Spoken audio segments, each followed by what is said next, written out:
السلام عليكم ورحمة الله وبركاته. أهلا بكم حبايبي متابعيني الكرام من مصر وجميع الدول العربية. دمتم ودامت أيامكم بكل الخير والحب والسعادة.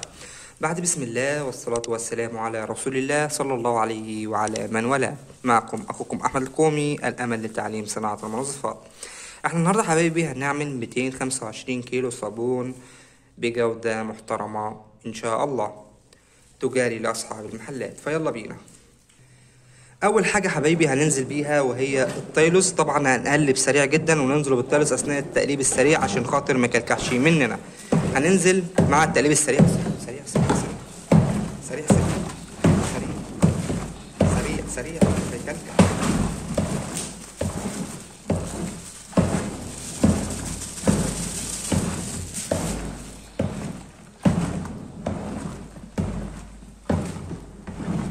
مهم جدا ان احنا نقلب التايلوس سريع جدا عشان خاطر ما يكلكعش مننا. لو عملت كتل بيضة زي الجل كده شفافة، طبعا دي هتتشال وهتترمى، وطبعا مش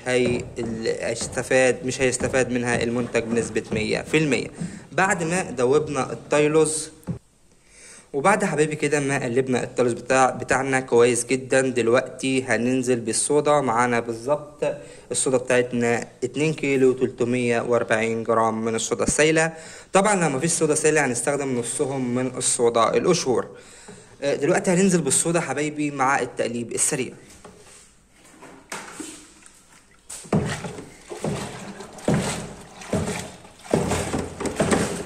ومهم جدا ان احنا نشطف الجردل مطرح الصودا وناخد كمية الصودا بنسبة 100%.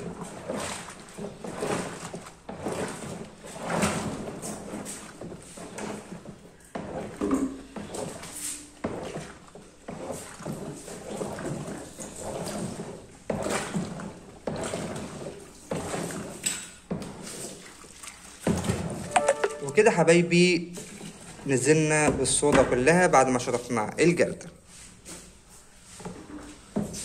ومهم جدا اي حاجة ننزل بيها نقلبها كويس جدا. بعد ما دابت الصودا بتاعتنا دلوقتي هننزل وراها بحمض السلفونيك الشفاف. معانا بالظبط 6 كيلو ونص من حمض السلفونيك، وانا مستخدم هنا سلفونيك الامل. شايفين النقاء، شايفين الشفافية، بسم الله ما شاء الله. حاجة هتطلع معاك شغل محترم بدون اي نقطة ميثانول. بعد ما نزلنا بالسلفونيك في نقطة مهمة جدا ان احنا هنمسح الجردل وناخد السلفونيك بنسبة 100%. طبعا هنشطف الجردل ونحطه ونضيفه مع التقليب السريع. مهم ناخد نسبة السلفونيك بنسبة 100%. وطبعا حبايبي بعد ما نزلنا بالسلفونيك بتاعنا اللي هم 6 كيلو ونص من حمض السلفونيك، دلوقتي المفروض ان احنا نظبط البيتش، ولكن انا ظبطت البيتش عشان طول الفيديو. ولكن دلوقتي هيظهر لك عنوان هنا، هتضغط عليه هيوصلك لرابط يعرفك طريقة قياس البيتش بكل تفاصيله. بعد ما ظبطنا البيتش حبايبي دلوقتي هننزل ب3 كيلو من التكسابون. طبعا انا مدوب التكسابون قبل التصنيع بيوم كامل وسبته لما يدوب تماما، يعني بنحطه 24 ساعة في مية، بنقلبه تقليبة كويسة جدا، خلال ساعات بنقلبه تاني، بعد كده بيكون داب تماما بنضيفه مع التقليب السريع.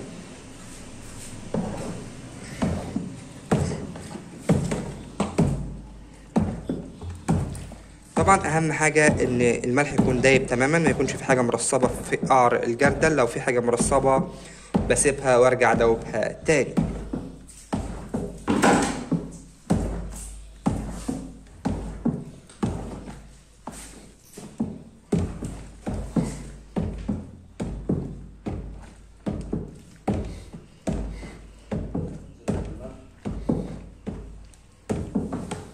بعد حبايبي كده ما نزلنا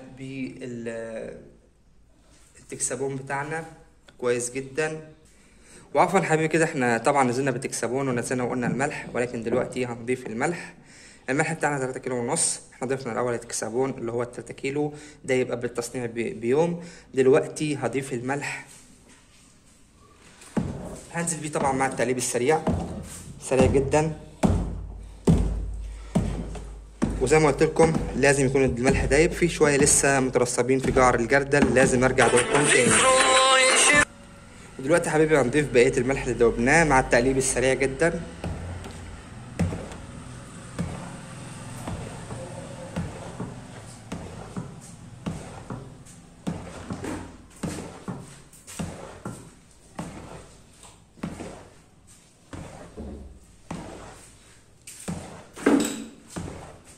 وبعد يا حبايبي ما دوبنا الملح بتاعنا كويس جدا، دلوقتي يا حبيبي هنحط بالظبط معانا كيلو من البيبي فور.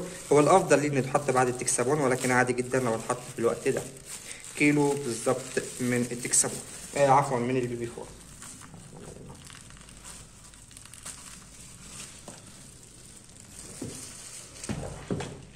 البيبي فور من الزيوت الكويسه جدا اللي هتزود معانا من رغوه المنتج.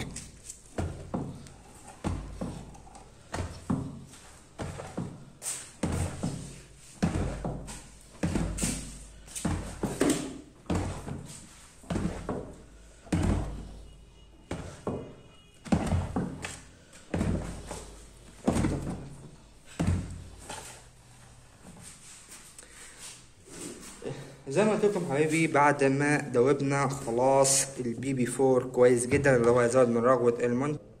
ودلوقتي يا حبايبي هننزل باللون بتاعنا. انا حاطط طبعا 20 جرام من اللون الاصفر عليهم 40 جرام من الازرق عشان اطلع لون بريل. بعد ما حطينا اللون هنقلبه كويس جدا.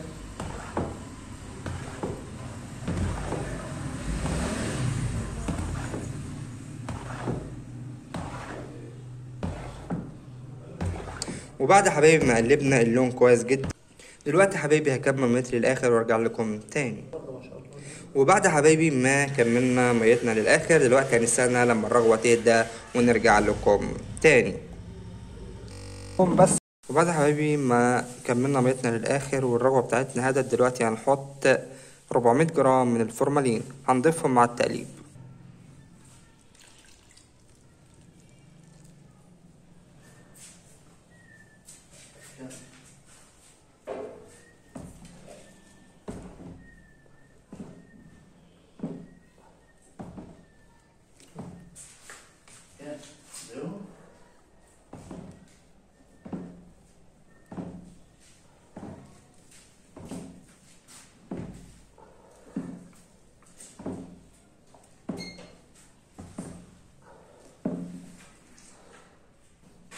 دلوقتي يا حبايبي بعد ما حطينا الفورمالين خلاص المنتج بتاعنا انتهى. تعالوا نشوف المنتج بتاعنا. بسم الله ما شاء الله، حاجة روعة، حاجة ممتازة، شفافية كمان ممتازة، رغوة ونظافة بسم الله ما شاء الله.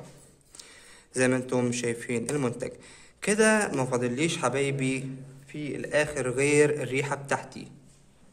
هنضيف بالظبط حبايبي بعد يوم من وضع الفورمالين 70 جرام من الريحة الزيتية، تكون ريحة جيدة. طبعا يوم كامل عشان تكون ريحة الفورمالين راحت تماما وما تأثرش على ريحة المنتج. زي ما انتم شايفين المنتج بتاعنا. في النهاية لو عجبك الفيديو اعمل اعجاب الفيديو واشترك بالقناة وفعل الجرس حتى يصلك كل ما هو جديد. من اخوكم احمد الكومي، الامل لتعليم صناعة المنظفات. واهم حاجة دعوة حلوة من القلب والدعاء لوالدي بالرحمة والمغفرة. شكرا لحسن استماعكم والسلام عليكم ورحمة الله وبركاته.